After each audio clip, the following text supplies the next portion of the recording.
जैसे मीराबाई हुई ऐसी एक करमेती बाई हुई, अपने विवाह वाले दिन ही घर छोड़ के चली गई। और कब गई पता? जब द्वार पर बारात आ गई। तो द्वार पर जब बारात आई तो करमेती बाई ने अपने कमरे की खिड़की में से अपने वर को जब देखा,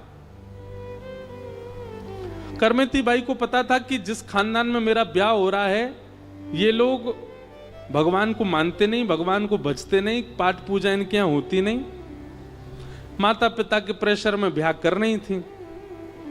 अंत में जब उन्होंने अपने पति को देखा तो पति को देख करके उन्होंने मन में विचार किया कि मैं एक श्री कृष्ण विलग व्यक्ति के साथ जीवन कैसे जीऊंगी? ठाकुर जी को नहीं भजते, मांस भक्षण करने वाले लोग हैं। मन में विचार किया, करमेती आज नहीं गई तो कभी नहीं जा पाएगी। और उसी क्षण करमेती बाई अपने घर छोड़ के वृंदावन भाग गई।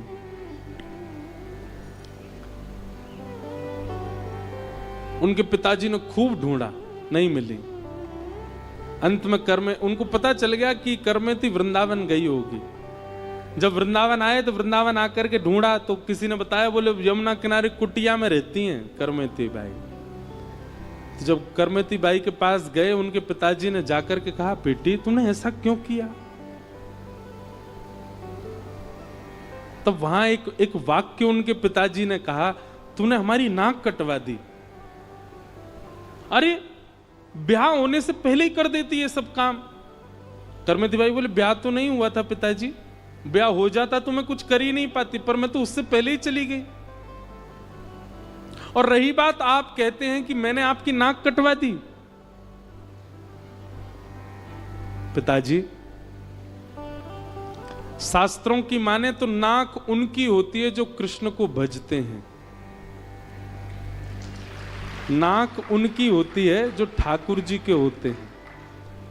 और जो ठाकुर जी को नहीं भजते, ठाकुर जी को नहीं होते, तो उनकी नाक ही नहीं होती। और जो ठाकुर जी को नहीं भजते, जिनकी नाक ही नहीं होती, उनकी कटेगी कैसे? कटती तो उनकी है जो ठाकुर जी के। हाँ, मैंने उस व्यक्ति से विवाह कर लिया होता और ऐसे कुसंग परिवार में जाकर के रहती तो शायद मेरी नाक कट जाती।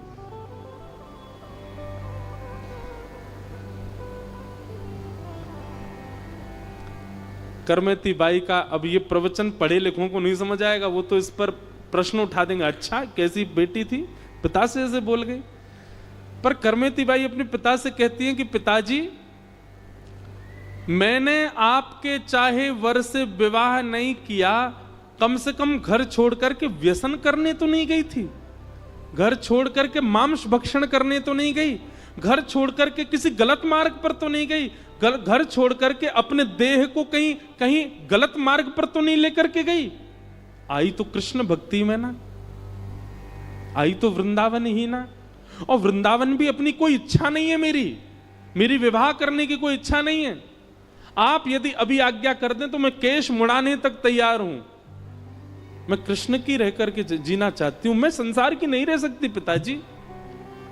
आप तब मुझ पर प्रश्न चिन्ह उठाते कि मैं संसार छोड़ के संसार के लिए भागती, पर मैं संसार छोड़ के कृष्ण के लिए भागी हूं। करमेती बाई के थोड़ी देर के प्रवचन ने उनके पिता की मति को शुद्ध कर दिया और कहा, बेटी अब तूने तो अपना जीवन सफल कर लिया, अब हम माता पिता क्या करें? तब करमेती बाई ने अपने सेवा के ठाकुर जी अपने पिताजी को दिए, ले पिताजी जा। आज भी वो राजस्थान में विराजते हैं ठाकुर जी। और माता पिता ने फिर पूरा जीवन, क्योंकि पिता ने ऐसा भी कह दिया कि तू ही हमारी बेटी, और कौन है हमारा? तब करमेती बाई ने अपने ठाकुर जी दिए, बोले आज से ये आपके पुत्र हैं, इन्हीं को पुत्र मान के रहो। और उनके माता पिता ने उन्हीं की सेवा में पूरा जीवन व्यतीत कर दिया।